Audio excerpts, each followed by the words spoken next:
अभिवादन स्वीकार कीजिए ब्रजेश मिश्रा का और आप देखना शुरू कर चुके हैं द डिबेट।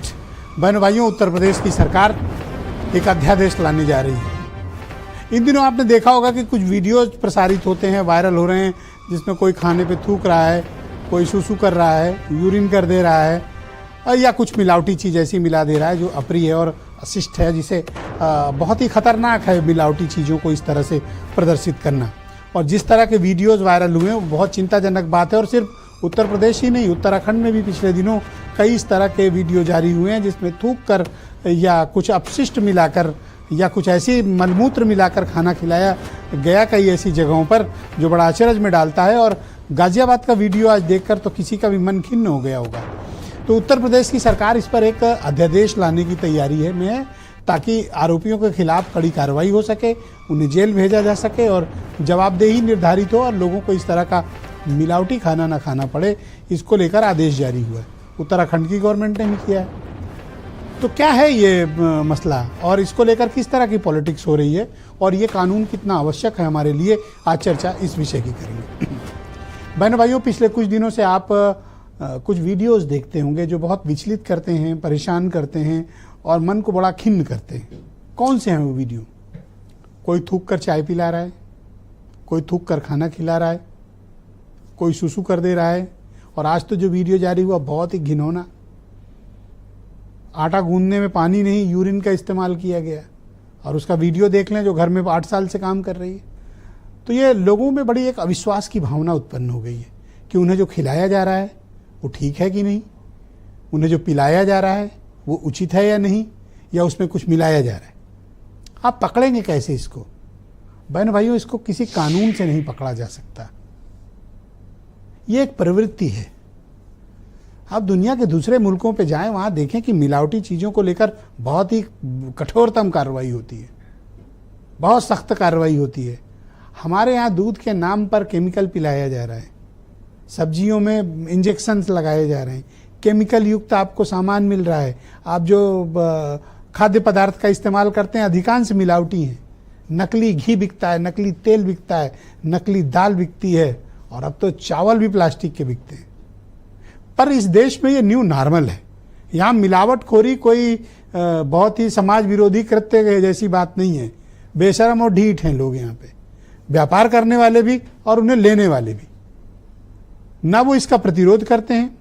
आप देखते होंगे कि दिवाली के पहले यहाँ मावा पकड़ा गया, वहाँ खोया पकड़ा गया, ये नकली घी पकड़ा गया। अंतिम परिणाम क्या होता है? कुछ नहीं, जीरो। कोई एक्शन नहीं होता। लेबोरेटरी मैनेज्ड है और यहाँ का कानून मैनेज्ड है। किसी भी आपने आज तक सुना नहीं होगा कि मिलावट के मामले में किसी को सजा भी होती है। अखबारों में जरूर पढ़ते हैं छापा, छापे के बाद क्या हुआ किसी को पता नहीं। हम एक समग्रतापूर्ण एक कानून बनाएं और जिम्मेदारी जवाबदेही तय हो, क्योंकि जिस प्रांत में अकेले 25 करोड़ लोग रहते हों, वहाँ पर अगर कोई भी मिलावटी पदार्थ इस तरह का बेचा जा रहा है, वो चिंता की बात है। और उससे ज़्यादा चिंता की बात तो अब ये हो गई है कि लोग थूक कर और पता नहीं क्या क्या मिलाकर आपको खाना खिला रहे हैं। हम किधर जा रहे हैं एक समाज के रूप में, और ये हो क्या रहा है?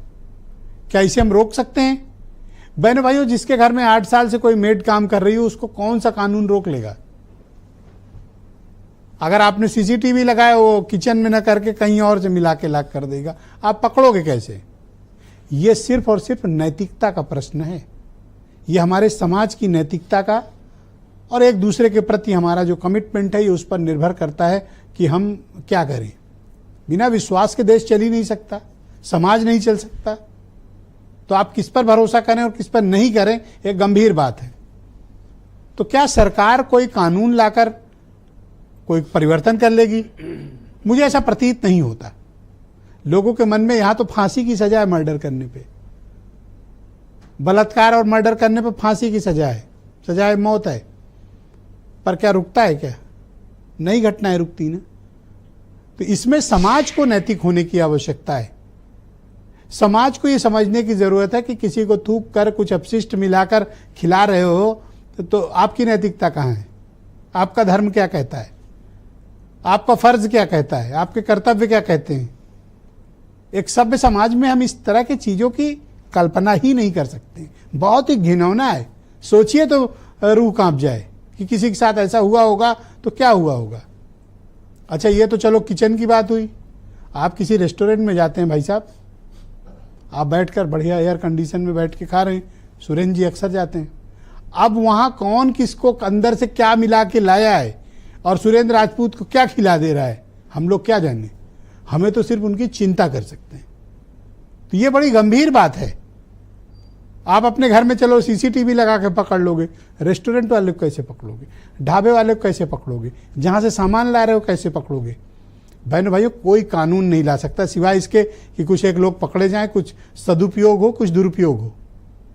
ये सिर्फ और सिर्फ सवाल एक नागरिक के रूप में हमारे कर्तव्य का, हमारे फर्ज का, हमारे धर्म का और हमारी नैतिकता का है। अगर हम एक नैतिक व्यक्ति हैं, एक नैतिक समाज हैं, तो वहाँ इस तरह की चीज़ों का कोई स्थान ही नहीं होना चाहिए। अभी मुझे आज मनोज काका बता रहे थे कि स्वीडन में तो ऐसी ऐसी बेकरी हैं जहाँ काउंटर ही नहीं है। आपको जो मर्जी हो वहाँ से ब्रेड लीजिए, सामान उठाइए, जो आपको लगे इतना पैसा हुआ आप वहीं पर पे कर दीजिए, वहाँ कोई है ही नहीं। सामान रखा हुआ है, जो मर्जी है लाओ और वहीं पेमेंट कर दो। ये समाज होता है। हम कौन सा समाज है कि हमें इसके लिए भी कानून लाना पड़ रहा है। यही बताता है कि एक समाज के रूप में अनैतिकता हम सब के भीतर कितनी डीप पेनिट्रेट कर चुकी है। तो हमारी चिंता आज इस विषय पर है। कुछ स्टेटमेंट, फिर आज की डिबेट।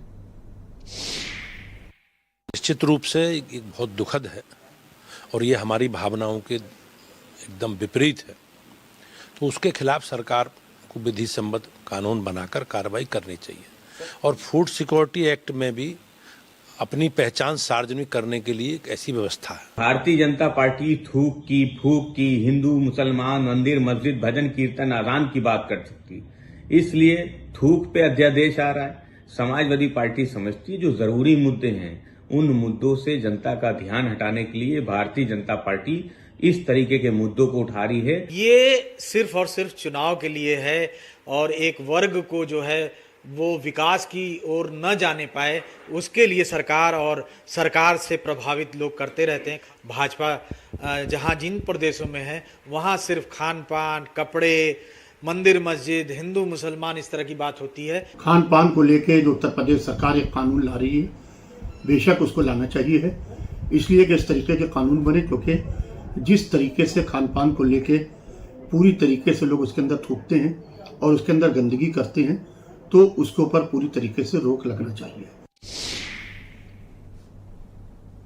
आगे अगर सभी धर्म के बड़े धर्मगुरु, धर्माचार्य अगर इस बात का ऐलान कर दें कि आप किसी को कुछ मिलावटी चीज़ खिला रहे हैं, थूक कर या अपशिष्ट मिलाकर खिला रहे हैं, तो आपको नरक मिलेगा, आपको जहन्नुम होगी, तो लोगों में डर फैलेगा।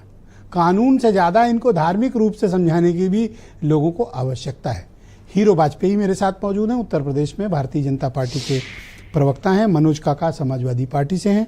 सुरेंद्र राजपूत जी मेरे साथ कांग्रेस कमेटी के प्रवक्ता। अमरनाथ मिश्रा जी अयोध्या सद्भावना समिति के अध्यक्ष हैं।